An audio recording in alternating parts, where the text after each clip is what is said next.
Walk down a street in Paris, or Amsterdam, or almost any city in Japan.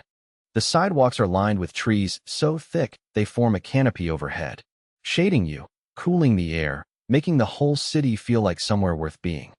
Now walk down a street in Phoenix, or Houston, or pretty much anywhere in suburban America.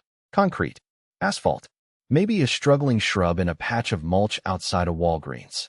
The sun hits everything at once, and the pavement throws it right back at your face. This isn't an accident. This isn't just the climate. This is the result of one specific decision made by one specific group of people in one very specific decade. And once you see it, you'll notice it on every single street you ever drive down. For most of American history, cities actually did have trees. Incredible trees. The American elm was everywhere, tall, graceful, arching over streets from above, so that entire neighborhoods looked like they were inside a cathedral. In the early 1900s, cities like Cleveland, Chicago, and Boston planted millions of them. Street trees were considered civic infrastructure, the same way you'd think about sidewalks or gas lamps. Then, in 1928, a fungus arrived. Dutch elm disease came over on a shipment of lumber from Europe, landed in Ohio, and spread. By the 1950s and 60s, it had killed over 77 million American elms.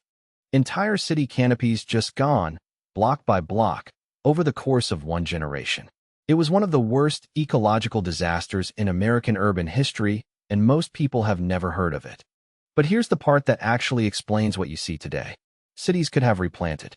They had done it before. Other species were available: oaks, maples, lindens. Europe had just watched the same disease move through, and they replanted. So why didn't American cities? Enter the American Association of State Highway and Transportation Officials. AASHTO, not exactly a household name, but probably the single most powerful force shaping what American streets look like. In the 1960s, flush with federal highway money and a total belief in the supremacy of the automobile, ASHTO published a design standard that would quietly destroy American street trees for the next 50 years. They called it the clear zone.